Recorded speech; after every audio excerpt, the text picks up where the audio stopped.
Welcome to Football Banter X. Today we have a very special guest who has seen football from the most exciting perspective, right in the thick of the action. Joining us is Alasdair, who is no stranger to high stakes decisions and intense match day atmospheres.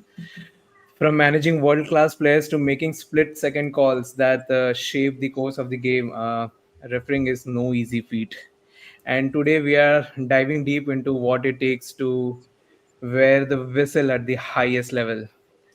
On that note, let's kick things off. Ali, welcome to the show. It's an Thank you. honor you having in the show. I just want you to introduce you to the panel. We have Varun, who is an Arsenal supporter. You know Mayur, Chelsea supporter. Mohit, a Manchester United supporter, and me, Rahul, who supports the greatest club in the England called Liverpool. Pass their And price out there. yeah, so Ali, let's just start. Can you help us, the viewers to understand, like, how did you come into this whole, this referee match official category? Like, I'm pretty sure you are a football fan. I know pretty much you are a footy fan, but how did you come into this? What was your whole action towards this journey? Can you just help Yeah, the viewers to understand that?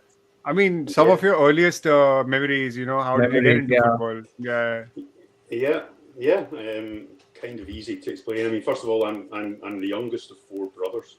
Okay. So growing up, my three older brothers were all good footballers. They spent all their time playing football outdoors with their friends. There was a bit of a gap between me as the youngest brother. So I always loved football as well, had the same upbringing, got taken to games by our dad, etc. But in terms of me going out and joining in with my brothers to play, they didn't want me to join in because I was too small and too young. So they made it kind of awkward for me. So I didn't get to play the same amount of football growing up as my brothers did because of their attitude towards me. And also my best friends at school didn't happen to have a huge interest in football. So I was the kind of odd one out, my interest in football. It just meant that I grew up not becoming as skillful as I wanted to be able to play the game at the level I want to be, or that my kind of brothers managed to play at. Um, that being the case, I kind of stumbled more into coaching. So I ended up coaching an under 15 kids team when I was in my late teens, early 20s. Um, and that team was relatively successful in the league and at the level that we were playing at. But just as to try and set the right example to those kids and to their parents who would shout a lot at the referees from the touchline, and just to educate myself, I studied the laws of the game. I went along to the refereeing course, studied the laws of the game, and found myself having a bit of an aptitude and an interest in it. And it meant I watched games slightly differently as well. But once you pass the refereeing exams and go through the other criteria that you do to be watched under supervision to do the practical stuff, people then start phoning you and emailing you and asking you to do games. So I started refereeing games not with any ambition, just because I was being invited to do it, and I had time to do it. And then before you know it, there are people coming to watch you. Senior people, former top level referees are sent out to watch young and up and coming referees. And people were pulling me aside, giving me some advice, telling me I was doing well. And then you start getting promoted through the different levels. So that was how my kind of journey started. I stumbled into it without any ambitions. And I went into it quite late. A lot of people who referee at the very top levels in the top leagues around the world decide at a young age that's what they want to do, and they start refereeing at 16, 17 years old. I was in my early 20s before I started doing it. So, and again, with no ambition. So by the time I was about 30 years old, having refereed for about 6 or 7 years, just playing at it with kids football and amateur football, I then found myself officiating in the professional leagues in Scotland. So yeah, so that was kind of my journey. And once you're at that level in the professional league in Scotland, you're then taking it much more seriously, and you're told actually you've got the potential to go to a top level. So then I started training a bit harder, working a bit harder at it, and then I got to the top level in Scotland. and then, which I'm sure we'll probably talk about more, I then go on to start doing UEFA and FIFA stuff. So, but that was my journey in terms of growing up. But also I should mention, since we're talking about Liverpool and Man United and Arsenal and Chelsea here, because you're all big football fans of English Premier League clubs, although I'm from Scotland, I do live just outside London now. I've lived in this area for 5 or 6 years, but I grew up in Scotland. Most people know the two biggest clubs in Scotland are Rangers and Celtic. So if you're watching British football, everybody knows Rangers and Celtic. They're both based in Glasgow, which isn't even the capital city of Scotland. Edinburgh is the capital city. It has its own big clubs. But I grew up in Glasgow, and I hate Rangers and Celtic with a passion. Because I supported another team in Glasgow. There's 5 teams in Glasgow. So one of the other teams, called Partick Thistle, is the team that I grew up supporting, a much smaller fan base, but they go between the top division and the second division in Scotland quite a lot. And if you don't like Rangers or Celtic, you tend to like Partick Thistle. So I'm not a glory hunter like you guys. My team doesn't win many trophies. We go through hard times. Yeah, it's not our fault. I mean, the only football that you could catch on TV was like, and back English then when Premier League games, English Premier League games, and who was on top then? United, Liverpool, Chelsea. Yeah, even not all the matches. They were not broadcasting all the matches. Only I remember not all the Liverpool matches were broadcasted. If Liverpool was playing Portsmouth, then they will be giving importance to Man United versus Aston Villa, because you have only 2 of satellite channels. How can you broadcast all the channels in that? So and we were not that great with internet also at that time. So we had that SMS service in the mobile that would keep feeding the live result.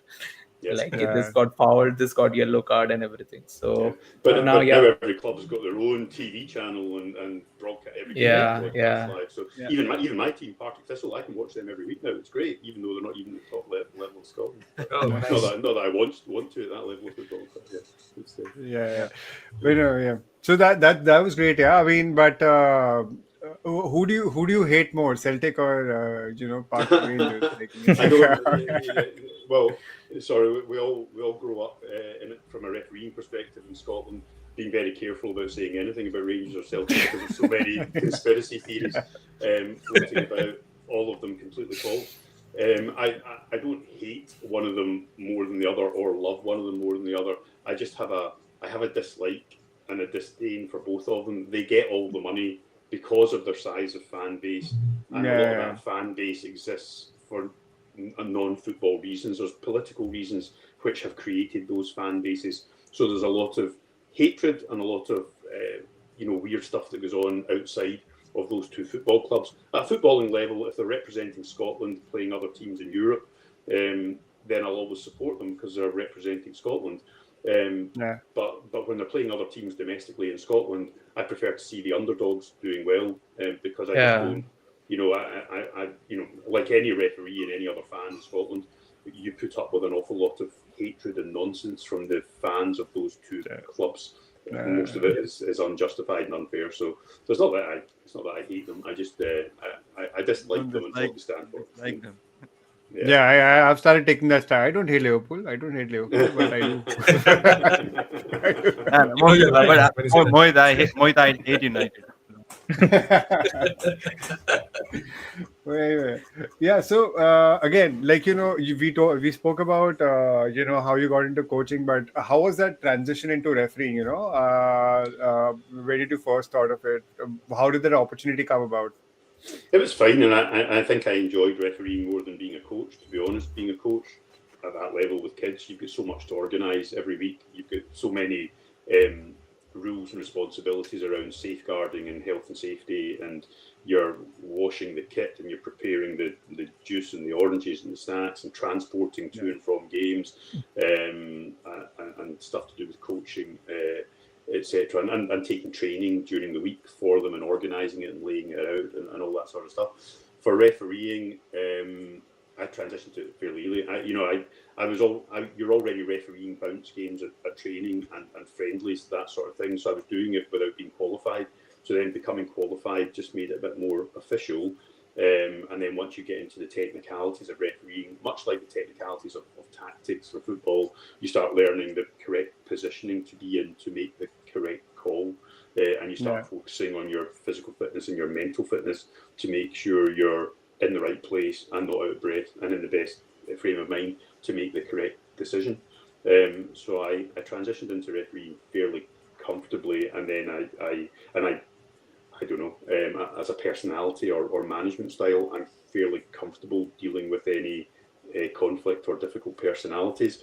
I just stand up to them, and you get respect for doing that. So I actually didn't have many issues coming through the levels of refereeing. Lots of people give you horrible stories about being assaulted, being shouted at, verbally abused, being physically abused, being punched, and especially young kids coming through their first or second game, if they have that experience.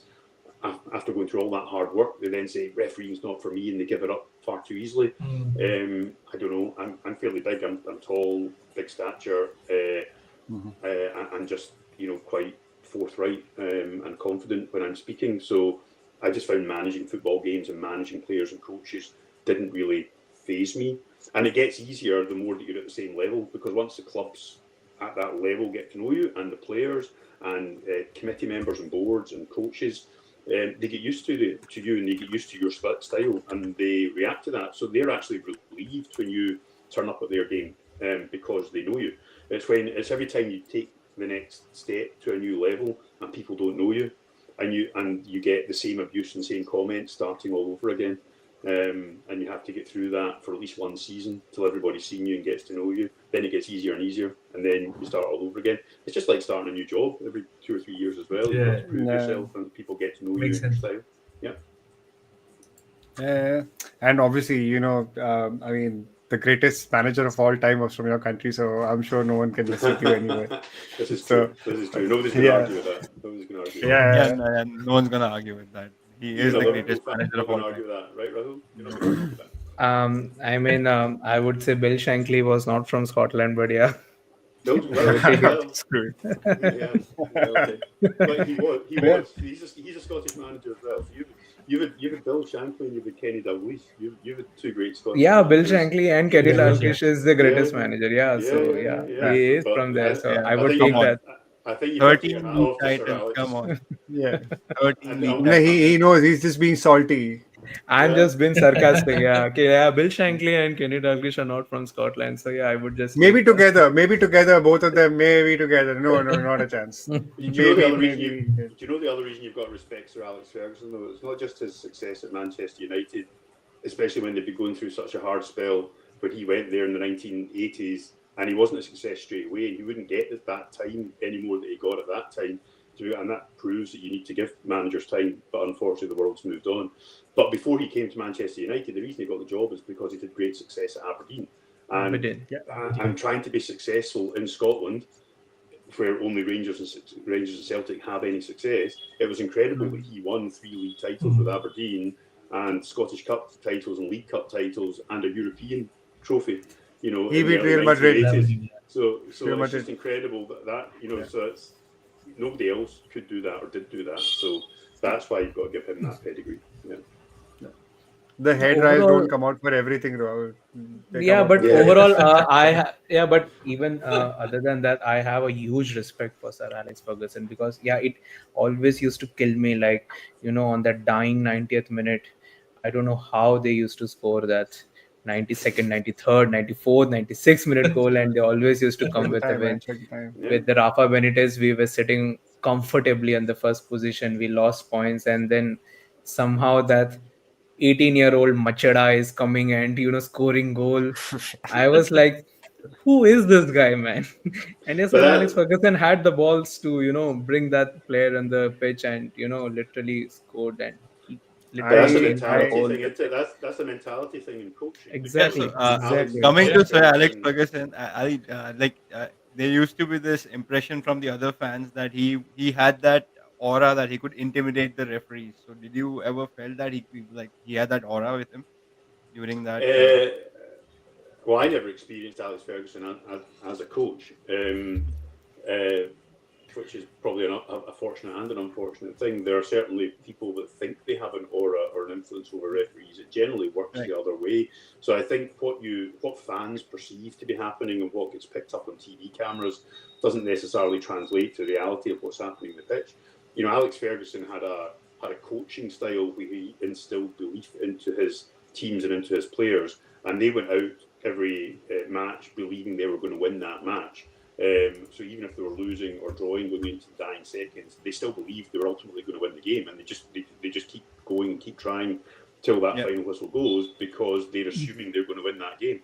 And other teams around the world have that same belief that builds up from decades of success, whether you're a Real Madrid or a Barcelona, or even Celtic do it even more than Rangers from a Scottish perspective. They score in injury time, and I think it's just that during that period when Alex Ferguson's been successful with United, the other clubs who were going through transition, whether you were Arsenal or Liverpool or Chelsea, didn't have the same belief yet about them, because of the coaching, because of the style.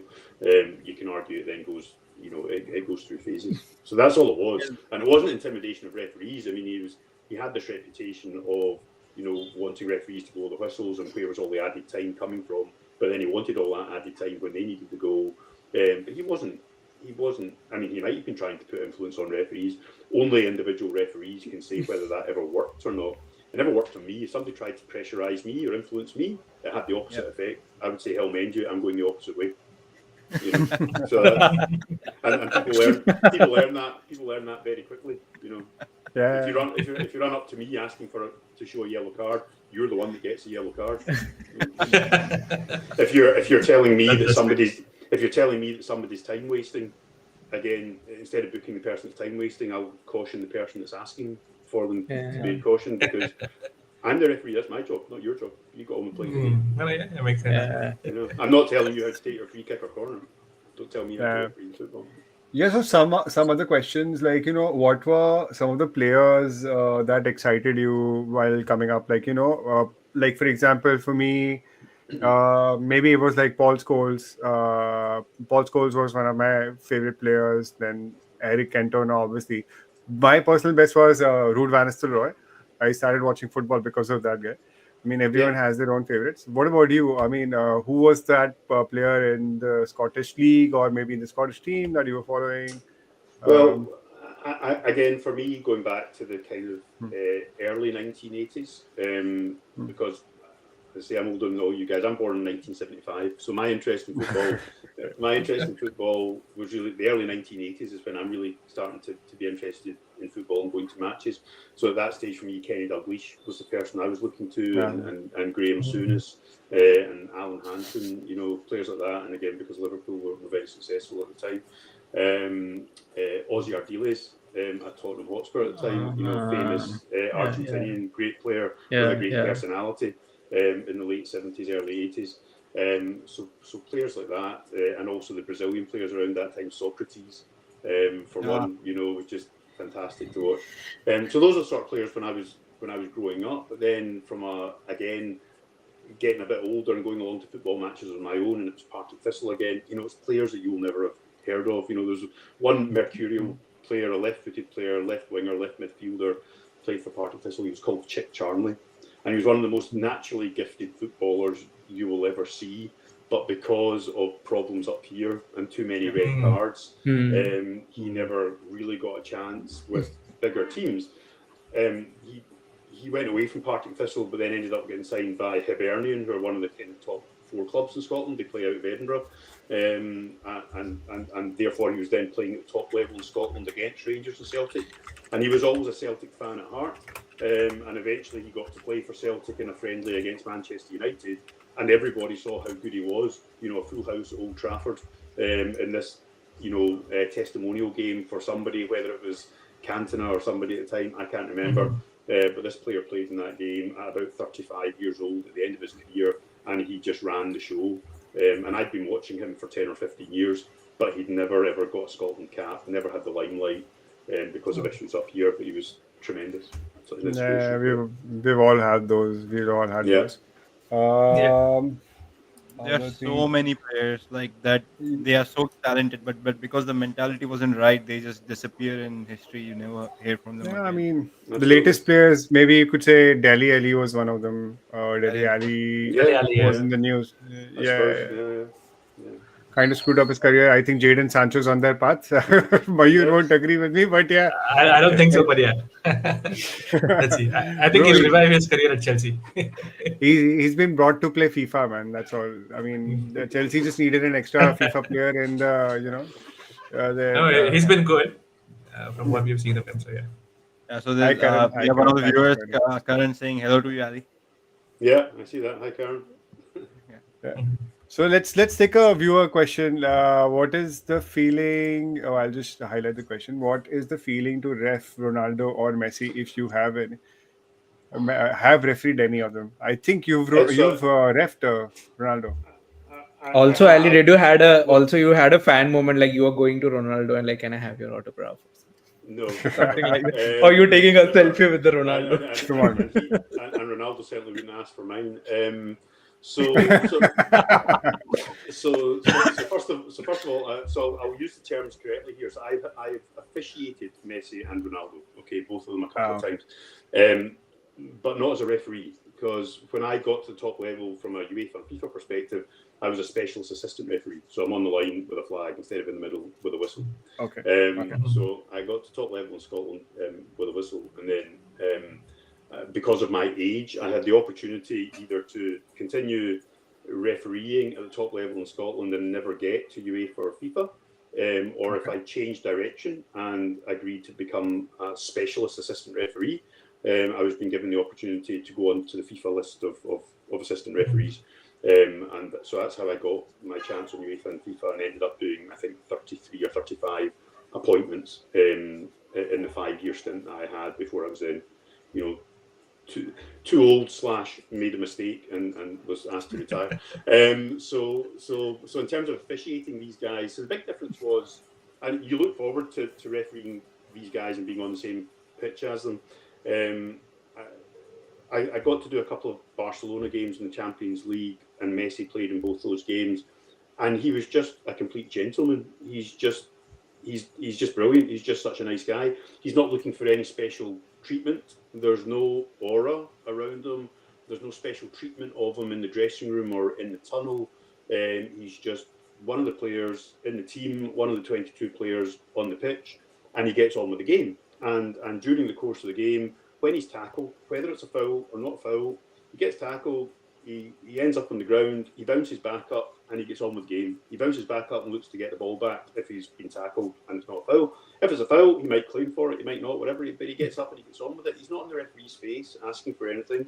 He's not trying to referee the game. And at the end of the game, regardless of the result, he's over to you and shaking your hand and thanking you for officiating the game. So just an absolute pleasure. And to my mind, the best player in the world of the last 20, 30 years.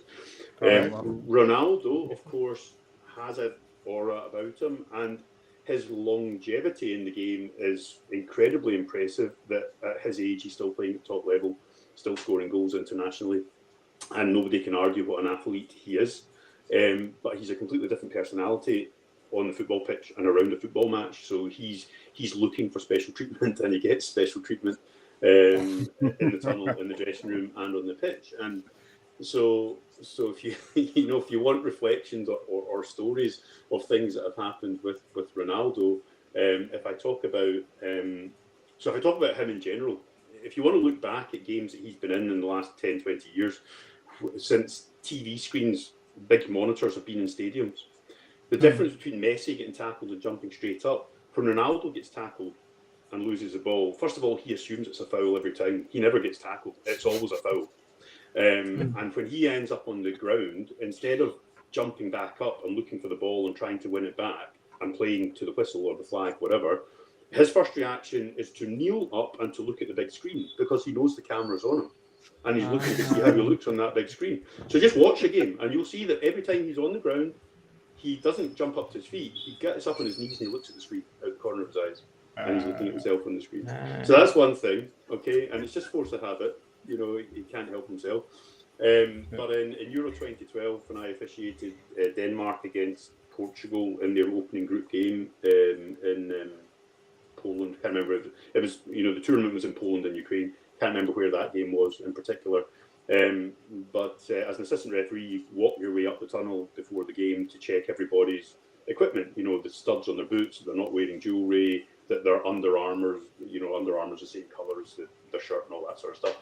When I got to the front of the line to get to Ronaldo, because he's the captain, because you start from the back and you work your way forward, he refused to be checked. He just stood back and said, "I'm Ronaldo. You don't need to check me. I'm God. I'm perfect." So that didn't go down well with me. I ended up being checked.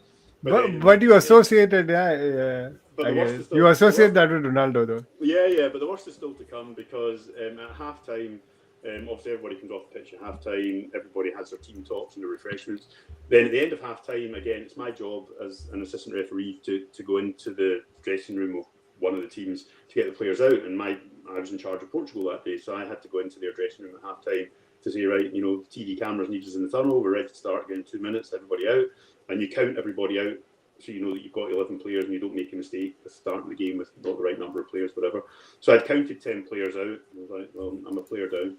And of course I know in my head who it is that's not out. But I say to the coach, I've only got 10 players. Who's missing? He says, well, you know who's missing? I said, no, I don't. I mean, I've counted 10 players. I don't know who's missing. You tell me. He says, it's Ronaldo. I said, well, where is he? Well, he's still in the other dressing room, because they've got a special dressing room for Ronaldo, with his hairstylist, getting his hairstylist for the second half.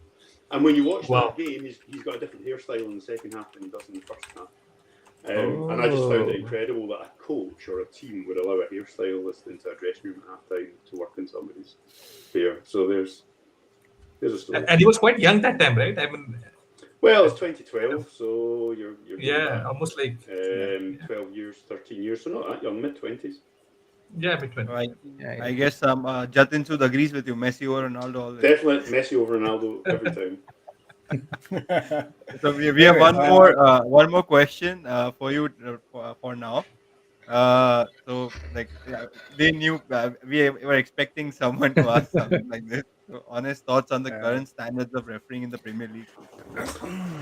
I don't have strong opinions on this, to be honest, because I don't watch a lot of the games. So now that I'm out of refereeing at that level, so I retired I think 3 years ago after my 400th professional game, and I've got a young family. I've got a busy job, as Mayer knows, and I watch games. I tune in and tune out. I don't religiously watch them, and I don't. Most of the referees that I officiated with from that time, Martin Atkinson, Howard Webb, guys like that, have now retired, moved on to new roles in refereeing, not on the pitch anymore. I mean, my feeling is the standard refereeing is okay. It's not. It doesn't. Standards don't generally go up or down. They just people throw different opinions at it because the game goes through phases and fads and fashions. And at the moment, a lot of our view on refereeing is tainted by VAR, and it's not always what the referee is doing on the pitch at the time. So I've got a stronger opinion on VAR than I do about the quality or standard of refereeing. I think the standard refereeing, it can't help but be better, be as good as it's ever been, because of the level of scrutiny it gets on the TV. So although you think back that referees might have been better 10, 20, 30, 40 years ago, depending on your age, they weren't better. They just weren't getting scrutinised the same because the TV cameras weren't and the technology weren't at the same level. So exactly. You look at really old games and you see horrendous mistakes in some really We were discussing this the other day. We spoke about this, that the referees are being scrutinized more because of VAR. Because back in the day, the refs had this excuse also that it's in the, as fans we could accept the decision. Oh, he didn't have a replay to go and look at the screen again, or he didn't have someone telling him that you made a mistake. So if he made a mistake, you knew that he probably didn't have a good angle to that tackle or that offside. So the refs weren't scrutinized that much. The fans accepted that. But now with the VAR, you got that replay. So then the fans are looking at all the decisions in slow motion and from different angles. Correct. So then you see, why. And still they do mistakes.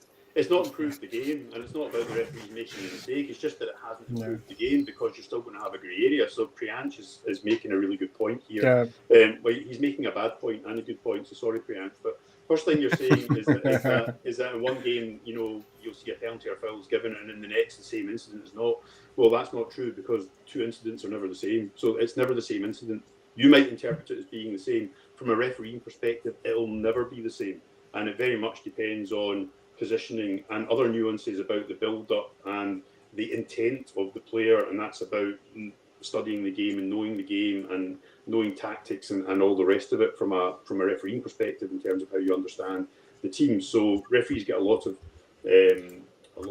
bad comments about not knowing the game or understanding the game, but I'm afraid once you're at that level, you've studied it an awful lot and you understand the teams, the players, the tactics, the coaching, and you also have learned to referee to that level. So two incidents are never the same, so you should get rid of that myth. But VAR hasn't helped. That's certainly true, in my opinion. So I never wanted it to come in because you understand why it's needed to an extent, and that's because occasionally you see something that is 100% wrong. It's categorically and factually wrong once you watch it back on TV. And all the coaches and the pundits and the commentators say, but if the referee could just look at that on the monitor, surely he would change his decision because it was wrong. And that's fine, but the laws of the game didn't allow the referee that facility to go and look at something and change it. The rules didn't allow for it. So how do you get to a place where you can correct those really seriously and obviously wrong things, but also cover it in the laws of the game in a way that is consistent and fair? And that's what they've tried to do with VAR, is bring it in a way that's consistent and fair into the laws of the game, but then you tie yourself in knots. The only way you want to use it, in my opinion, is to correct those really occasional, really wrong decisions. But football's contact sport in so many grey areas, it's never going to be that perfect. But as soon as you introduce the technology and introduce it into the laws, fans and players and coaches can't help themselves. They then want it for everything. They want it for every offside, every foul, every throw-in, every corner, because the technology is there. So they tried to bring it in sensibly by saying for clear and obvious mistakes. So if it's a clear and obvious mistake, like the sort of thing we used to see on TV and say, that's wrong, just change your decision, that's a clear and obvious mistake. That's all it should be used for. So the VAR official should only be looking at it in the studio or in the car, in the truck, wherever he's watching it, and say, that's a clear and obvious mistake. Change your decision to whatever, X, Y, or Z. It's wrong, change it. The referee should never have to go and look at a monitor, because if it's clear and obvious, the referee that's VAR can tell you it's clear and obvious. Just tell you what it is to do and change it. That's it. And that's where VAR would work. But because we're going back so far before every goal and checking, is there a foul in the build-up to that goal? Is somebody's armpit or toe offside? To be trying to be that exact. And okay, if you bring technology in, then it has to be factual. So for offside, you can understand how they're having to do it that way. But to be saying, well, we think you might have got that wrong, but now you have to go and look at a monitor and decide for yourself. Then the referee goes and looks at a monitor and thinks, I still don't know. Well, then it's not clear and obvious. Go with your original decision, because you were in the right position in the field based on all your coaching and all your fitness and everything else. You were in the right place to make the best call, and you decided it either was a penalty or it wasn't a penalty. Somebody saying you might have got it wrong is not clear and obvious, so don't change it. Yeah. So they are actually so there were reports that they're working on another system of VAR where they might introduce review systems for both the teams. That they might give you a review to the coach, like maybe one or two in each half. Yep. So the managers can decide which decision do they want the ref to review. So that would probably work more better than we are checking every single decision. Like if the team is aggrieved, they can, and if they run out of reviews, they run out of reviews. They then you cannot challenge. It might, and I think you have to try things out before deciding what's going to work or not. But you understand, okay, in tennis you get so many challenges, and then you run out of challenges. So why not in football give the coaches so many challenges, one each half, whatever. Exactly. So you could do it that way. Then it puts it in the coach's hands.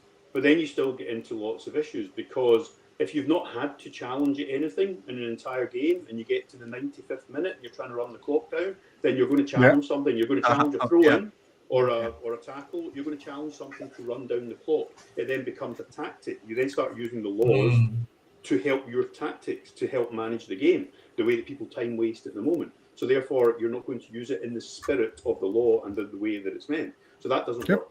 Also, if you use your challenge in the 5th minute and turns out you were wrong with your challenge, fine. And then there's a blatant incorrect thing in the 40th minute, but you've used your challenge, then what? You've just got to live with that wrong decision. Then it's going to go back to conspiracy theories against referees. Well, the referee knows you've used your challenge. They can make a wrong call and know it can't be overturned. Yes, So let's now absolutely. just say that there's a problem with the referee. You can't win until you bring that in and try it out. It's not going to be perfect. Also, if you start bringing it in with challenges that way, then your game is going to get much longer than it already is. I mean, it used to be that games had 45 minutes plus 2 minutes in the first half, then 45 minutes plus 3-4 minutes in the second half. We're now into 10-12 minutes getting added on to the end of every game already. And if you go into challenges, it's going to be even longer. So now we're into American football territory, that a 1 hour game is lasting 3 hours, or cricket territory, where a nice, couple of innings is taking. But I think, they changed day. that this season. They're not doing they're not going to stop the timer every time the ball goes out this season. I think they've reduced that. But if there are like obvious injuries on the pitch, maybe they do that. But this is a classic Arteta thing that he could use now. These challenges and waste time. It's like classic the Arsenal decision things. review system in cricket. Yeah. Because Arteta has decided that he wants to play Tony Pulis football, so he could go ahead and do that. But only score from Like I said, corners Tony and free Pulis kicks and rattled whatnot. Wenger, we are rattling everyone. you're just rattling your fans. Nothing else. Ali, so Ali has already answered this question. He follows a club, in Scotland. However, if you had to support any other club outside Scotland, for instance, so for example, if someone had to say that if you like watching football besides United, I would probably say Barcelona or Real Madrid. They play good football. So who would you who would you support? So I would have loads of different answers to that for lots of different reasons. So I already covered that my club was Partick Thistle. So look it up, Karen, if you're interested. Partick Thistle. But other clubs, so obviously outside of Scotland, most Scottish people will have a club down south that they're watching, just like you guys are in the English Premier League. As I said, I grew up kind of supporting Liverpool because of the Scottish connections and players. I also felt a bit of a connection with Tottenham Hotspur, with Spurs in the early 80s as well. So I used to look for their results. But then when Manchester United with Alex Ferguson was getting success, and I was looking at Man United, which then gives you a conflict with Man United and Liverpool, which is strange because I still like seeing them doing well. And then just because of the whole thing with Partick Thistle being an underdog compared to Rangers and Celtic, I then always look for the underdog. So, I'm not a huge Manchester City fan at all. So I'm always looking for the underdog, whoever's playing Manchester City. From that perspective, Chelsea, I'm sorry, Mayu, I've never had any affinity with Chelsea. No, I know that, yeah. I always think that people should support their local clubs. So the closest Premier League team to me, when I've been living where I used to live in London, South London, was Crystal Palace. So then I would look to Crystal Palace as being, the underdog. And where I am now, south of London, Brighton's probably the closest Premier League club to me. So I look to those sorts of clubs. But then and they're playing good football. They're playing good football. Abroad, I would look to underdogs as well. So I used to like Borussia Dortmund when I was looking at German football before they got big.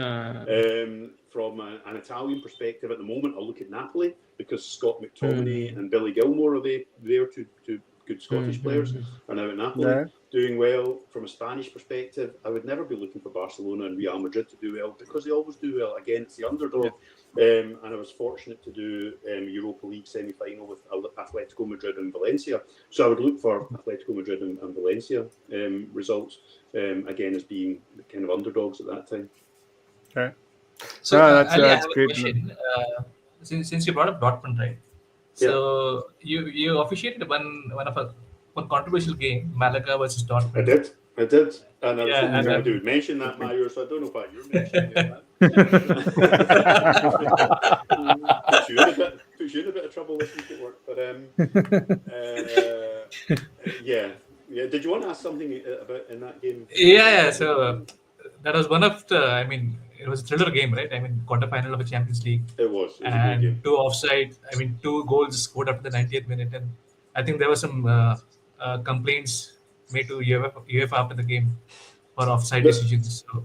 There were complaints made to UEFA after the game for a number of decisions. To be fair, so if anybody wants to look that up, you can easily find the YouTube footage of Borussia Dortmund against Malaga Champions League quarter-final from 2013, I think it was. Quarter-final. So, and this is the second leg. So Malaga had done well in the first leg at home to Dortmund, and they had a real chance of going to the semi-final. I don't think Malaga had ever been to that stage before.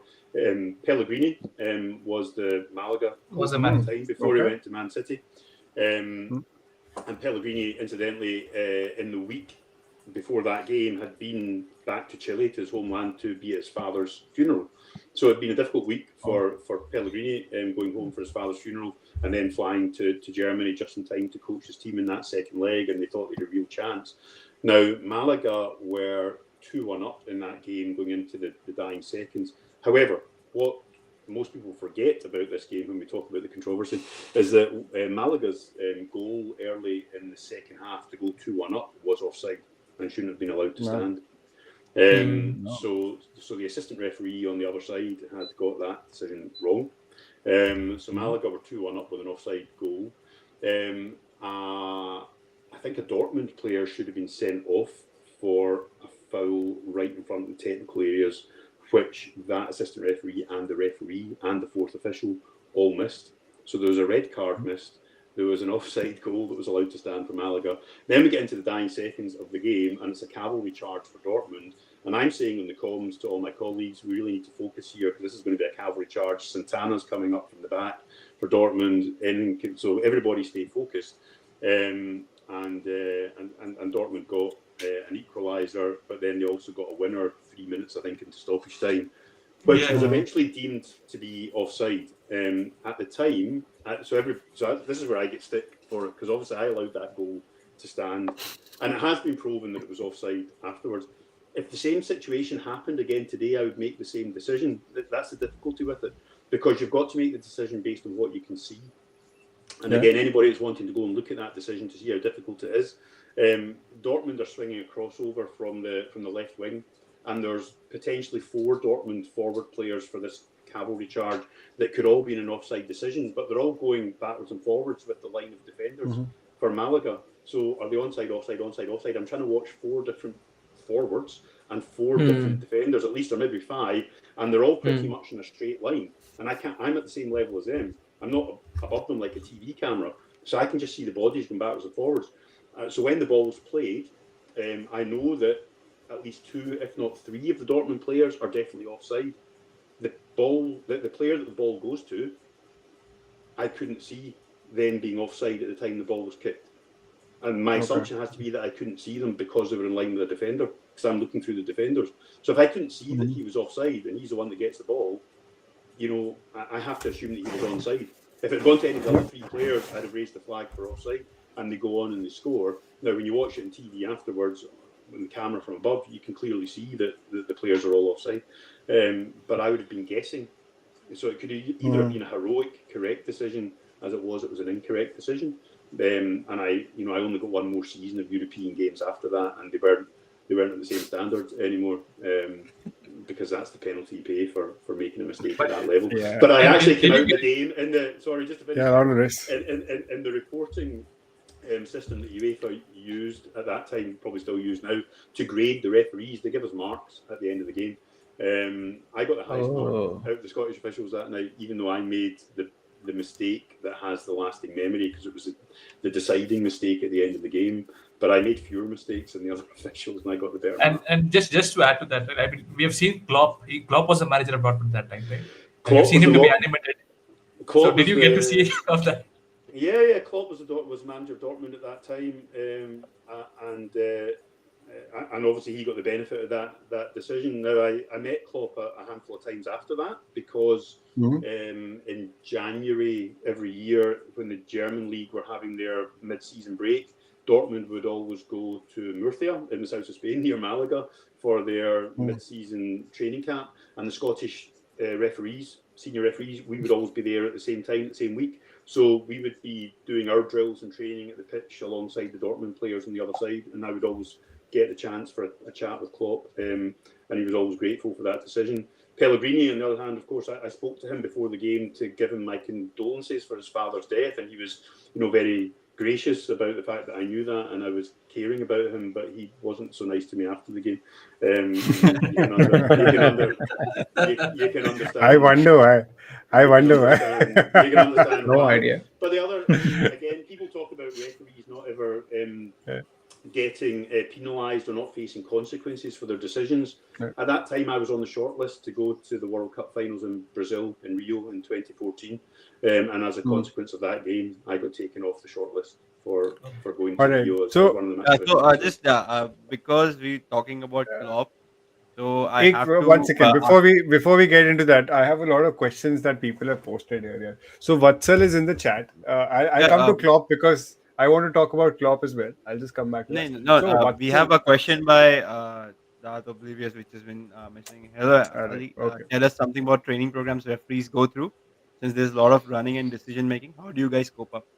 Oh, it's very hard. So yeah, I mean, basically, again, people ask how much referees get paid. It's something that comes up in the media from a Scottish football perspective, and you tell somebody what the fee was for that match, and they divide it by 90 minutes and work out how much you get paid by the minute or by the hour. But I'm afraid it's paying you for a lot more than that. Although a match is 90 minutes or plus stoppage time, if you think of what goes into being able to officiate that match at that level, you're training for 1 hour every single day. Sometimes to do that training, it's not like you're running out your house and going for a jog and coming home. You're sometimes driving to go to a stadium somewhere to use a running track or a gym or whatever. So you've got the time around that. So you're trying to find a couple of hours a day to do that training program. You generally go to at least one meeting or seminar a week as well, where you're looking at clips, topical clips from all across Europe or English Premier League or Scottish Premier League, whatever, to study incidents and to try and make sure we all reach a consensus on the right decisions. So there's seminars, workshops, there's meetings, there's coaching. You're expected to coach younger referees, so you go and watch them at grassroots and coach them and write reports on them. And then you've got to travel to your game on a Saturday, Sunday, whenever it is. And you have to be there a couple of hours before kickoff. You're there for at least an hour after the final whistle. You also have to have a debrief with a match observer, and you have to do reports and talk about it. So I worked out at one point, it was generally a minimum of 20 hours a week I spent on refereeing to do one game. So therefore, that match fee that people think covers 90 minutes is covering you for 20 hours. So yeah, the fitness, you have to be really physically fit because you're running more than the players when you put the kit on and measure the distances that you run compared to the players. The referee runs further than the players on the pitch, and you're having to put in lots of short, sharp sprints to get up and down the pitch. So it's different sorts of training. You do lots of dynamic training, side to side, short, sharp sprints, and you have to pass a fitness test regularly. And that fitness test is very, very intense as well, covering 40 meters in under 5.5 seconds or 6 seconds, whatever it might be, depending on your level, doing 12 laps of the track, and that's broken down into different chunks, and you've got to do all of them in a specific time, very short recovery. So you've got to do that, go through that every couple of months and pass that test. And you're doing that domestically, and then it's slightly tougher for UEFA and for FIFA. And you have to do that, and you do VO max test when you're running on a treadmill till almost passing out. You do all that, so you do go through medicals. So that's all really intense. Body fat as well.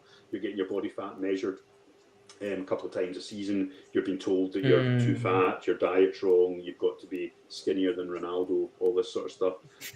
So it's tough. And as you get older, as you know, that gets harder and harder. So you're basically you're not drinking beer, you're not eating bread. You know, when you go to these European fixtures, if you're doing a Barcelona game or German international or Dutch international, whatever, you're away on a 3-day trip and you're watching what you eat the entire time because you're with people that are watching what you eat the entire time, and you've still got to fit in training, and you've travelled there, and you're taking 3 days off work to go and do these games. In my case, because I wasn't a full-time referee, it was a part-time thing. So in all this time, I was always doing my full-time job at 40-50 hours a week plus 20 hours a week for refereeing.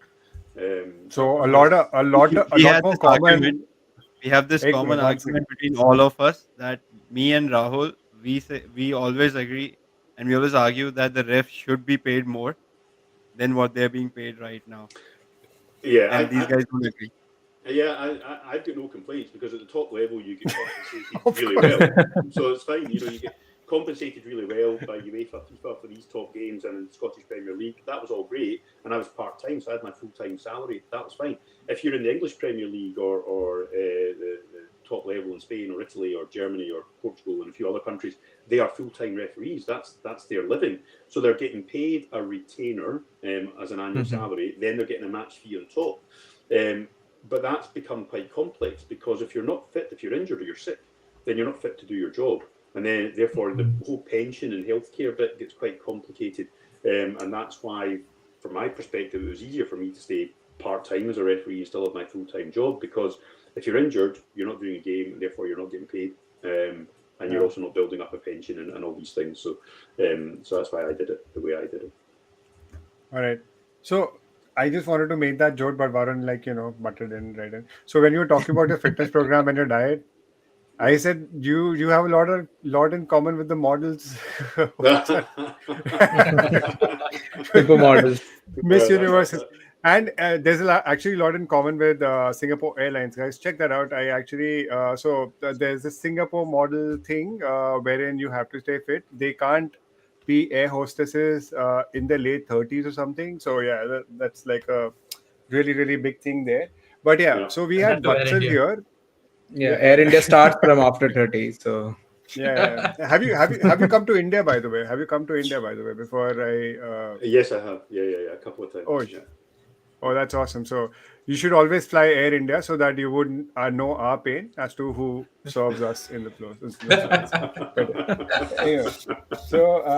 Anyway, coming to a question. So Vatsal is here. Vatsal is actually a friend from Manchester United Supporters Club from Ahmedabad, who officially have a banner in Old Trafford now. So that's like a great thing to do. It's a small community here of like around 300-400 fans here from Ahmedabad, the city that all of us are from. Like three of us here in the chat. So he had a question. What has been the impact of VAR on decision making of referees, especially in the context of offsides? I think we've just covered that a little bit in our previous question. We didn't talk about offside so much. We can touch on that. So I mean, I already covered the VAR to an extent, and so I never officiated with VAR. Which I'm happy about. But obviously, it was the discussion about it coming in and the investigations into it and trialling it. That was all happening when I was at that top level. So we were talking about it on every trip, at every game. We were involved in trialling it and talking about it and trying to figure out the best way to bring it in. And we always figured it would be difficult for lots of the reasons that we covered earlier on, and some other reasons that we didn't cover, but we don't need to. So I'm glad I'm not officiating now with the way it works for it, because I would have had to have changed my style completely, as a lot of the assistants have that are still there, because instead of now staying in line with the second last defender and using all your coaching and fitness to make that split second call on offside, you're now not making you're making the decision in your head, but you're not stopping the game and raising your flag. So you think that somebody was offside, and basically everybody knows that 99%, everybody's 99% certain that somebody was offside. But now you've got to keep the flag down and wait till the ball goes out of play and the move is finished, and then you go back and you raise your flag. I would find that really difficult. I don't like it. And one of the reasons I don't like it is that once the play goes on, so you think somebody was offside, but just in case they were onside, you've now got to wait and see how the play finishes out in case a goal results from it. Once you've waited and then that happening, you can then have a really bad injury to somebody. And we've had examples of that. Mm-hmm. There's then a tackle, somebody gets really badly injured, or you've then got a penalty decision, and everybody thinks it's a clear penalty, and the referee's giving a penalty, but then the assistant referee's putting his flag up and saying, no, but we've got to go back 30 seconds to an offside now. But we're now reversing a penalty decision, and we're now watching somebody getting stretchered off that shouldn't have been. Now, assistant referees were getting those decisions right at least 90% of the time. 9 out of 10 of these decisions to get right, probably more than that percentage-wise.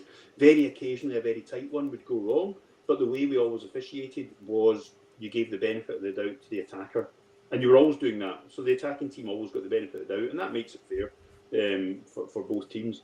And to be honest, exciting, more exciting. Yeah. It's more exciting, and it's more goals. Yeah. So, and because the game's so fast, if you think that somebody is just offside, the likelihood is they were probably onside. they've got to be clearly offside for you to know they were definitely offside, and that's why we used to look for a bit of daylight between them. But now we're into just a toe sticking out, or an armpit, or an whatever. So I don't like it. I don't think it was needed, because assistant referees were getting things right over 90% of the time. But I guess the issue is if the one time they get it wrong is in the World Cup final or Champions League final, or is it in a big match, then the consequences of that, the impacts of that are huge for everybody. And the technology is available to help us get it right, so let's use it. And with offside, at least it's factually true. It's onside or offside, so you can use. Nobody, we don't like it, but at least it's correct. It's not a grey area whether it's onside or offside. It's factually true using the technology. Whereas the other stuff we're talking about with handballs and fouls and everything else, it's still a grey area, and you can't convince people. Yeah, I haven't seen anyone, bitch about those, decisions more than Van Dijk. It's like, if he's offside, stop it. Stop the game. He's gonna he's gonna get injured or whatever. No, but I just wanted to ask one thing, Ali. Like during this, tough decisions that you're going through at that, does crowd make any kind of a role? Like, is that kind of pressure? Like, does crowd play a role basically in that whole kind of situation, or are you just aloof in your own world?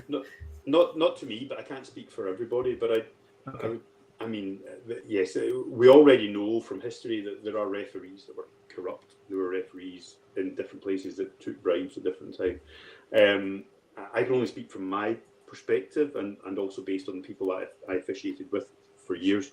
No, I was never. Certainly, I was never consciously swayed by a crowd. Whether you're subconsciously swayed, how do you know? How can you tell? Yeah. I mean, you're in stadiums with 40, 50, 60, 70, 80, 90,000 people in the Stade de France. So I've been in jam-packed stadiums with over 90,000 people in them.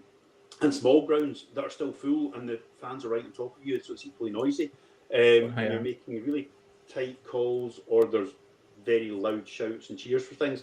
Generally, it's happened after you've made the decision, because the delay with people processing it when they're watching it and then expressing their attitude towards the decision is a split second after the decision that you've made as a match official. So that's why I always think, I'm not influenced. To me, it's just you run out the tunnel onto the pitch, and it's just two teams in two different colours. You forget who they are. You're not thinking that it's Rangers against Celtic. You're not thinking it's Manchester United against Liverpool. You're not thinking it's Barcelona against Real Madrid. It's just it's red against blue, or whatever it is.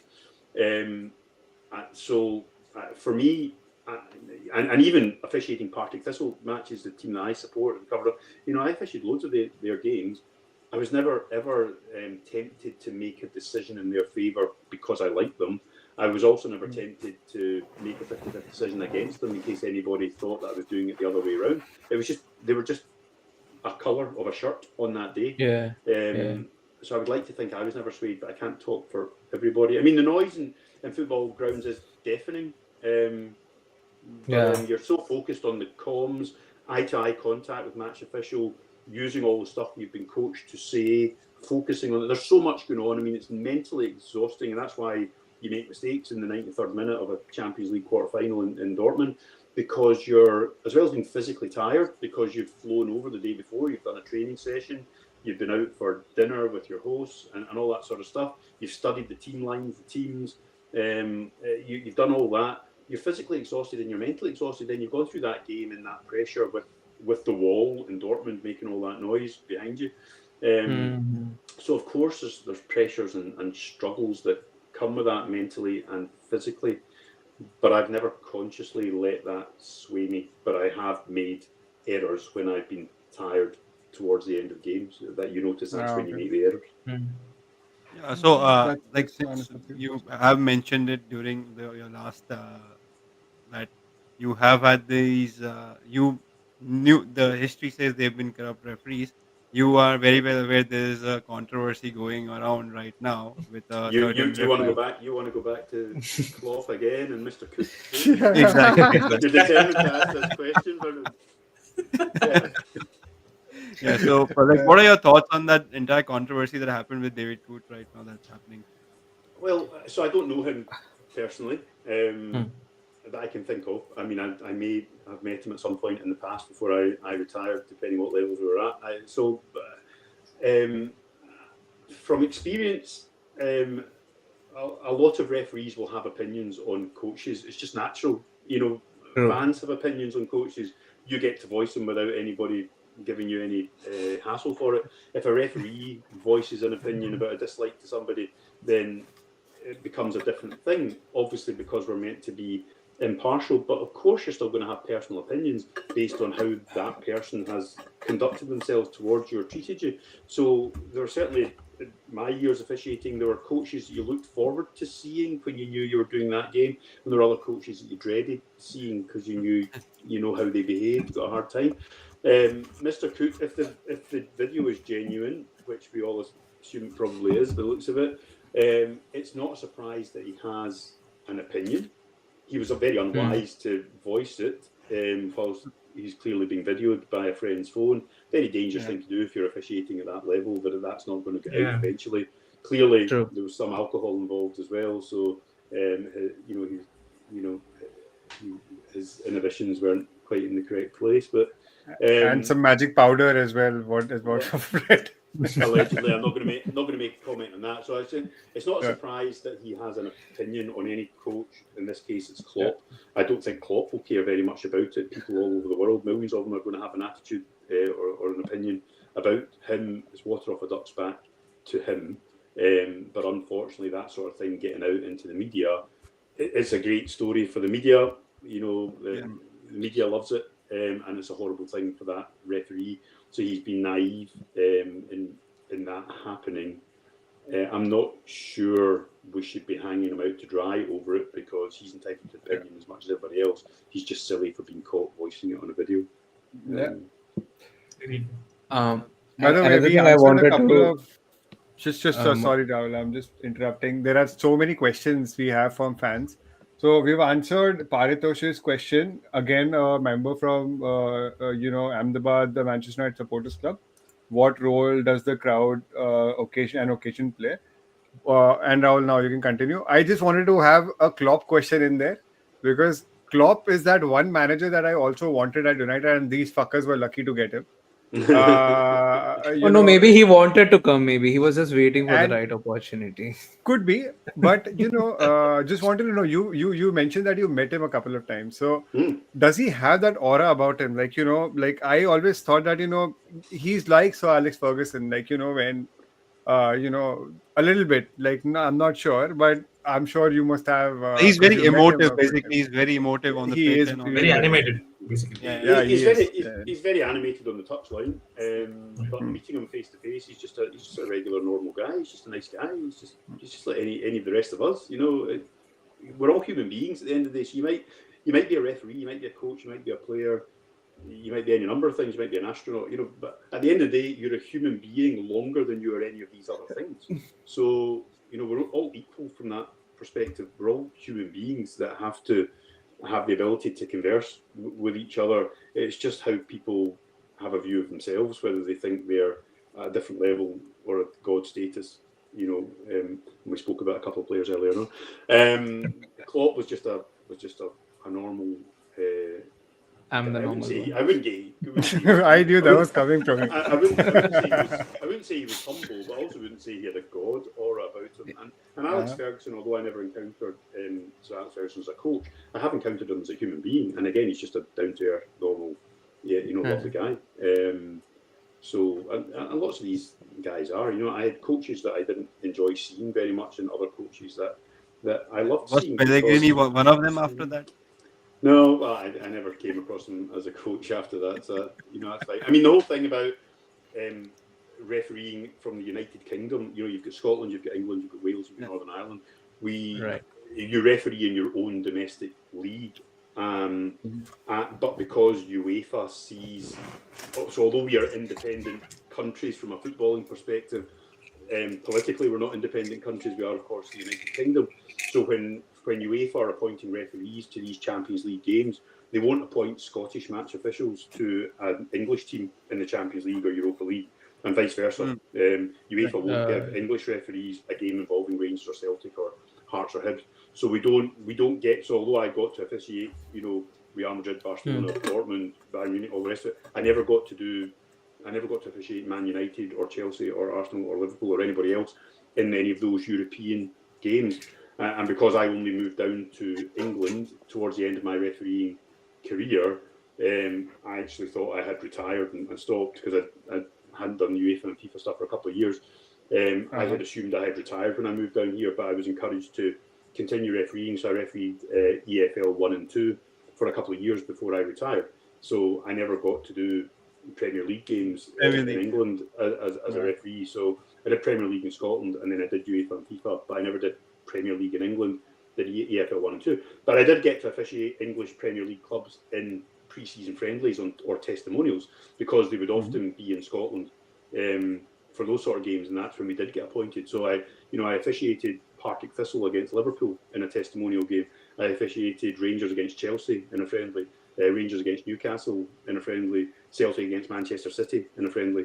So, I had a lot of these experiences with a lot of the coaches and players in those friendly environments, but of course that's not nearly as intense or difficult from that perspective. Yeah, Ali, just to a supporting question to that, like, okay, do you really think, foreign referees, officiating other leagues would create any kind of a difference? Do you really think, like, for example, any Italian referee or a Spanish referee officiating the English league, or in the English referees officiating the other countries, like, do you think a different perspective kind of a thing can make this changes? Like, will it help in the long run? It wouldn't help in the long run. It would help for a very brief, short time. Okay. And then after that, all referees are the same. So at the moment, whatever country you're in, whether it's England, Spain, Italy, Germany, whatever, Scotland, you think that there's a problem with the standard of refereeing in your country and in your league. You think that foreign referees are better than your domestic referees, because you're seeing those domestic referees week in, week out. When you're watching Match of the Day or whatever games, on your domestic television shows, so you're seeing the same referees, and you're seeing the same things cropping up and the same controversies cropping up. But it's happening in every country. The same things are happening in every country with every set of referees. It's just that you're only focused, depending where you're from, on what's going on in Europe. So you automatically assume that foreign referees are better, and it might be that when you see those foreign referees operating in the Champions League or Europa League.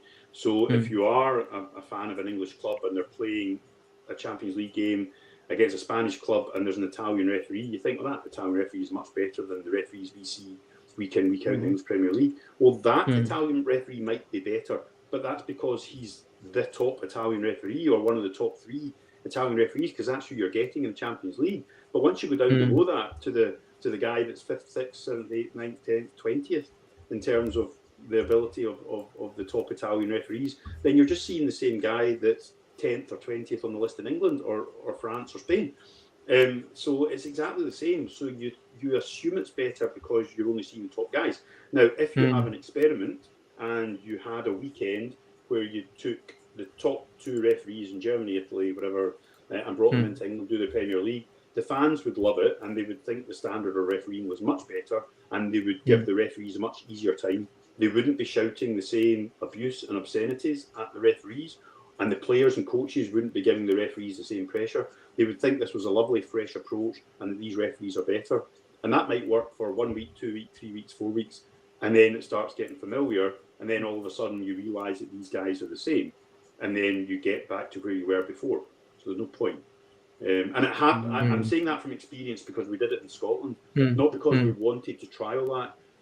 At one point in Scotland, when I was at the top level, so about 15 years ago, there was far too much scrutiny and abuse from the media and from the fans and from the clubs. Again, all centred around Rangers and Celtic and conspiracy theories. And it got to the point where the referees said, "No, we're not. We didn't call it a strike. We couldn't go on strike. We were basically withholding our services because we were all self-employed contractors. So we basically all made ourselves unavailable one weekend. So any of the referees that would normally, and match officials that would normally do the games at weekend, we were all unavailable all of a sudden. And that meant that the Scottish Football Association had to go and get referees from abroad for these games to proceed. They managed to get a couple of referees from Luxembourg, Iceland, Israel, I think, to come and do games. And they were the top referees from those countries. So they were doing Europa League games or Champions League games. They were good referees. But all the other countries that the Scottish FA reached out to said, no, we're going to stand in solidarity with our Scottish referees.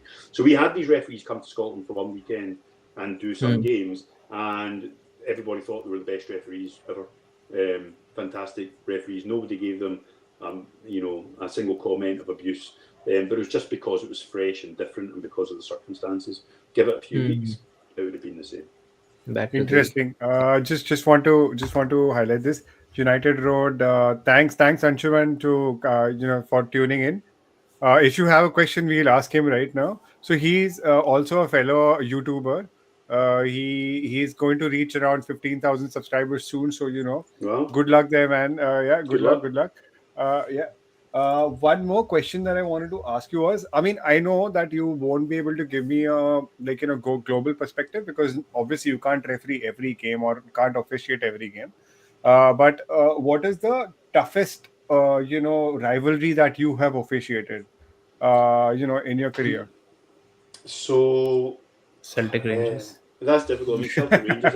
Everybody asks about Celtic Rangers. So it's probably the oldest rivalry in domestic football in the world. So those are really intense games, and I did two of those games. One game at Ibrox Park where Rangers play, and one game at Celtic Park where Celtic play. And they were both really intense games. Rangers won the first game at home. Celtic won the second game when they were at home. Both really intense. So you're really nervous going into those games, but they went without any issues, so no issues. But I mean, there's so many rivalries in Scottish football. It's difficult because Hearts against Hibs from Edinburgh, it's not well known around the world, but it's the second biggest rivalry in Scottish football. And then there's two clubs that play in Dundee, another big city in Scotland, Dundee and Dundee United, huge rivalry. And there's other rivalries, and I did them all. There's no game that I didn't do in Scotland. And also one of those Hearts Hibs games was the Scottish Cup final, our flagship game at the end of the season. So you've got that huge rivalry on that huge platform at the end of the season. But I don't know. You probably have to say Rangers against Celtic from that perspective. Actually, what was harder to do was Rangers against Aberdeen, because there's a horrible rivalry with a bit of history between Rangers and Aberdeen that started because of a tackle by one Aberdeen player on a Rangers player in the mid-1980s, and it pretty much ended that Rangers player's career. So there's been a horrible atmosphere between Rangers and Aberdeen ever since relating to that. And actually the policing for that game is stricter and harder than for a Rangers-Celtic game. So going into a game at Aberdeen, a home game for Aberdeen against Rangers, it's a smaller crowd, it's 20,000, but it's a full house and they're right on top of you.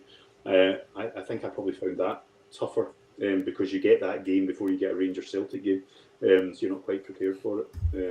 And don't forget you turned Malaga and Dortmund into a rivalry, by the way.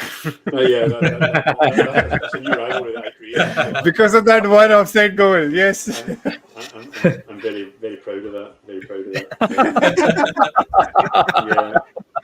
But also, I think at one point one of the internationals I did was Kazakhstan against Azerbaijan, and that was a local rivalry from an international perspective. That was difficult. And Israel against Greece was another difficult one from that, because there's political stuff around it as well. Politics, so, and I did Russia games, and I did CSKA Moscow games. So there's lots of and then Ukraine political rivalries, doing Shakhtar Donetsk games as well. There's lots of interesting rivalries. But anyway. I mean, I would just say I was just so fortunate, because people ask you what was the best game you ever did or the biggest game you ever did, and there's no one answer to that, because I was so lucky to do so many. So if you're doing AC Milan against Barcelona in the San Siro with 86,000 fans, or you're doing France against Bosnia in a really important, winner-takes-all qualifier game in front of 90,000 in the Stade de France, or you're doing Rangers Celtic, they're all huge games, and you can't compare one with the other, because to their fans and to those players, that's the biggest game. So you don't have a preference from a referee perspective. They're all huge. Yeah. So we have a question from Let's Vijay. shift. Yeah, let's shift from the refereeing bit to a little bit of football as well, a little bit of player quality. So this is one of our regular panelists, by the way, Vijay. He's the true Arsenal fan of the panel, by the way. Like, no, he's Because not. OG Arsenal fan.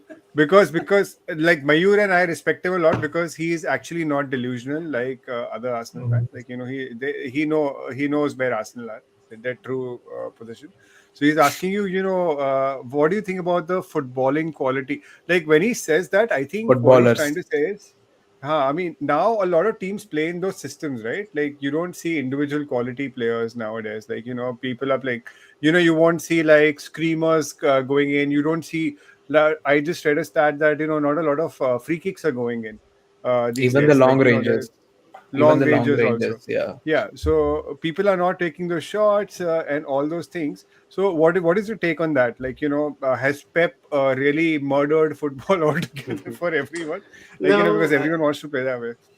that's Like, hard, isn't who it? do you think who's the next Kaka? Like, like he's a Ricardo Kaka fan. Like, we don't hear like, who's the next Ronaldinho. Is like, Well, I would like to say the next Ronaldo or Kaká or anybody is Ben Doak. So you'll have to look to see who Ben Doak is. He's a young Scottish oh, winger. Benjuk He's at was Liverpool. amazing. Yeah, Yeah, he was yeah. amazing So, last night. Yeah, so, Guardiola was so like crying over there. exactly. So from that perspective, that's who I would look for. But it's just a Scottish bias in me. But it's really hard. I mean, it's all down to personal opinion and personal taste. Football goes through fashions and fads and phases like all sports do, and it's very hard and unfair to compare different eras. If you were to compare, the first English team to win the European Cup, Manchester United in 1968, how would that team fare against the current Liverpool team or Manchester City team? How do you compare? I think in reality the current teams would win, but that's because the game's a completely different game. Back then it was a slower game with more technique, and the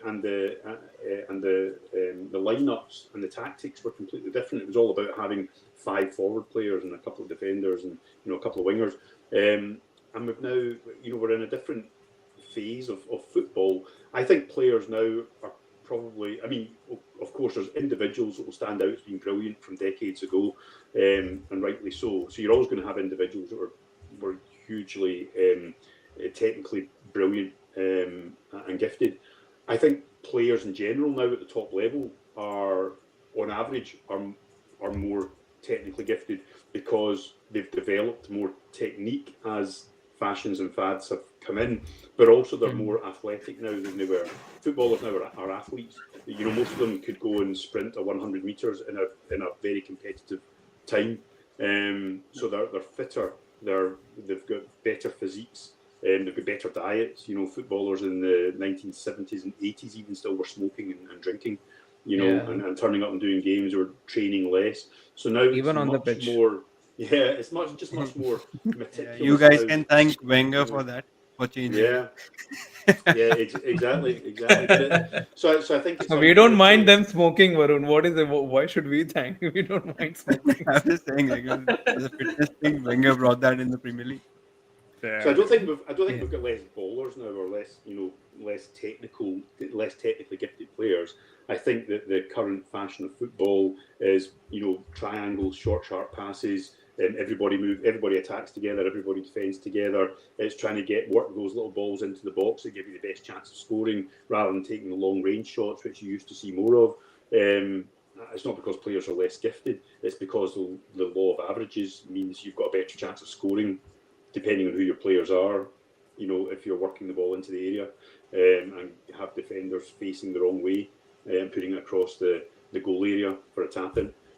All that sort of stuff. So I think that's why you're seeing that, but you've still got extremely gifted players and physically fitter players and faster players.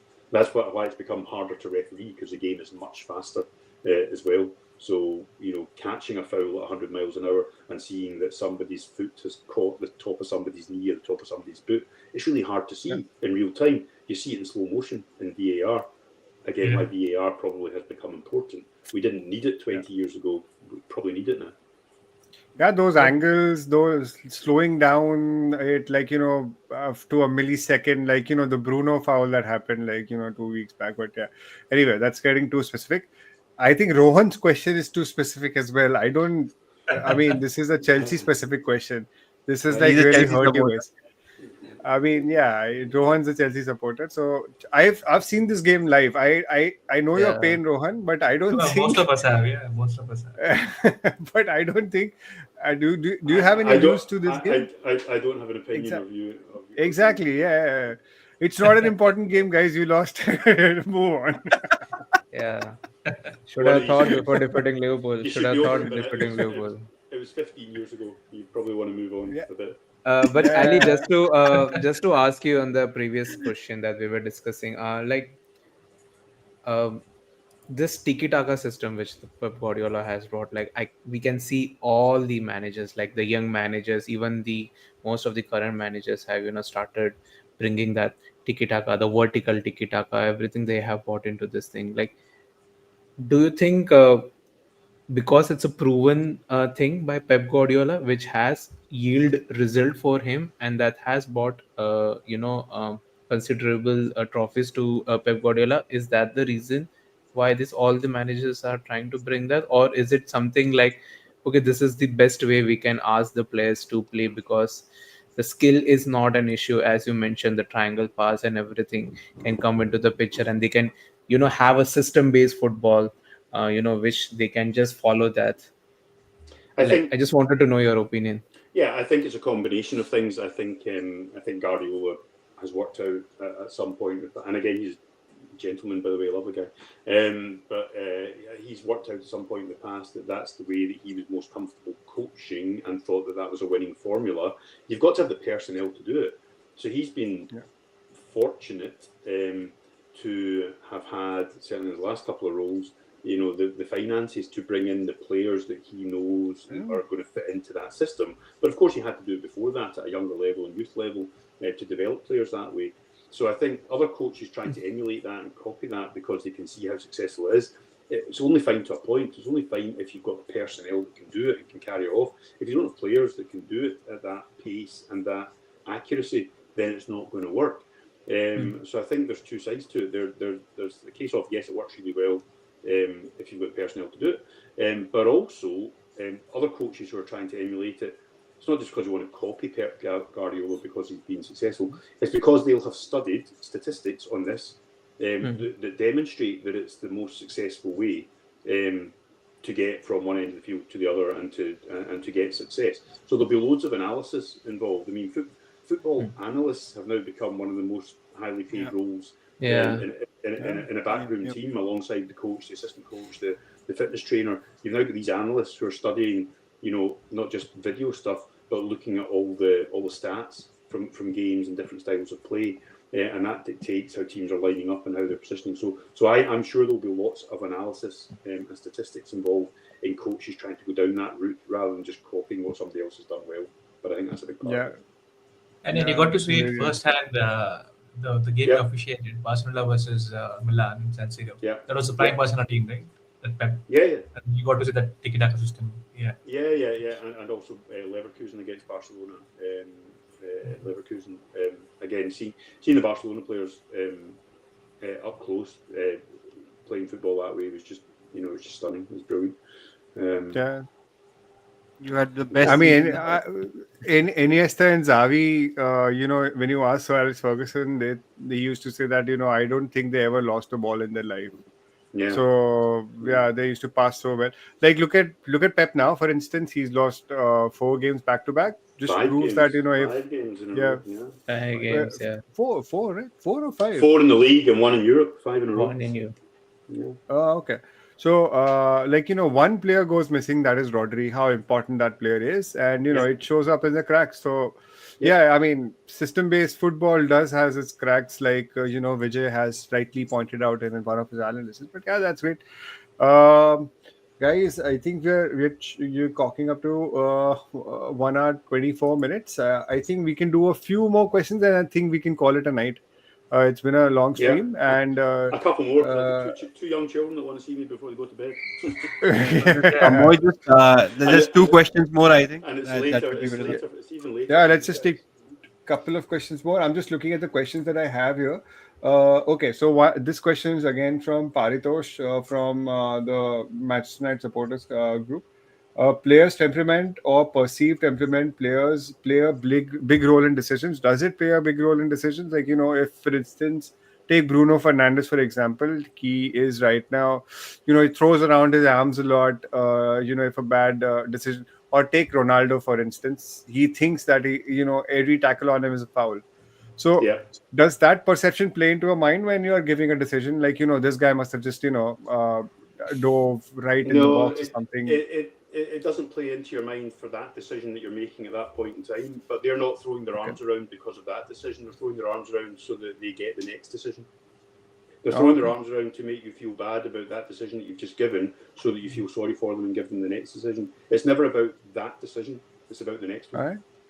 Okay. When all Interesting. players do that. Interesting. It's the same with crowding perspective. around a referee. So when Alex Ferguson had players crowding around a referee to intimidate them, it wasn't a referee's never going to change their decision until VAR came in. But before VAR, referees never going to change their decision. They're trying so they're not crowding around you to get you to change that decision. They're crowding around you to intimidate you so that the next decision goes in their favour, the next big one.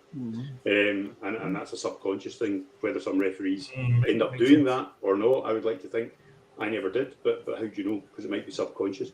So again, I hate seeing players crowding around referees. I hate seeing any player, whether it's Rodriguez or Ronaldo or anybody else, throwing their hands up and gesticulating. And the reason I hate seeing it, it's not because the referee in that game can't control it or manage that player and make sure they're not being impacted by it. The reason I hate it is because all the kids that are watching that game then do it on their next game at their grassroots level, when the referee that's refereeing those kids is somebody that's just passed the exam and is just starting out refereeing, and they might be the world's best referee in 20 years' time, but they're going to give up refereeing within 2 or 3 weeks or 2 or 3 months because young players are behaving that way because they're watching their role models behaving that way on TV every week. Yeah. And that's why I wish referees would stamp down more on these things, because it's not about those players at that level. It's about the millions around the world that are watching it, that then take it out on, to their local pitches and schools and all the rest of it, where the referees aren't equipped to deal with that behaviour. Interesting.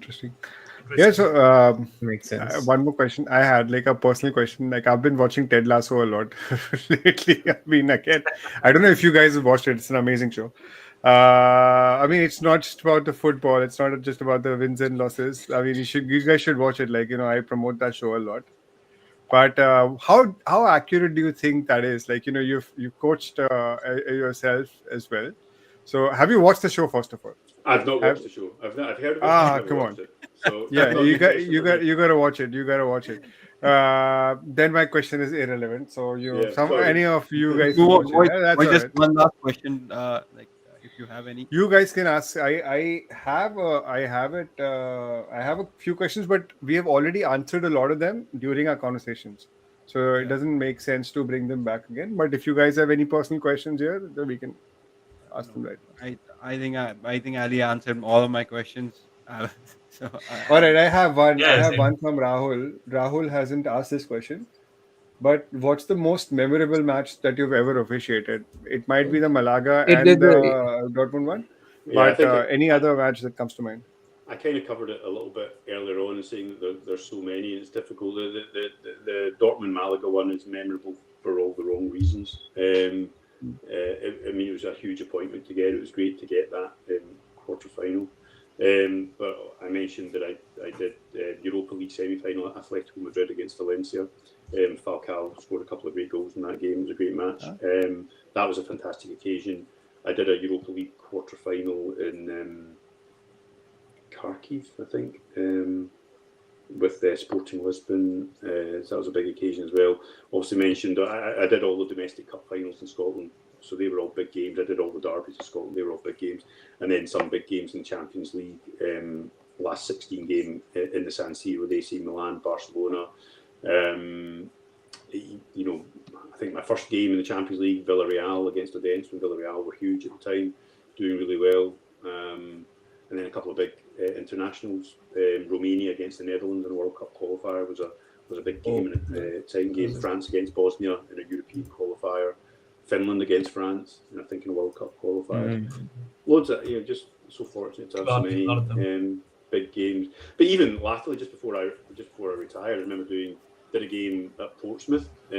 Portsmouth obviously used to be a huge club in the Premier League. They were down in EFL London, Portsmouth against Wimbledon, but they've still got a full house, so it's a big club to be doing a big game. And Ipswich, when they were on their way back up, I did a game at Ipswich a couple of years ago when they were on their way back up. So it's good to get some of those big games as well.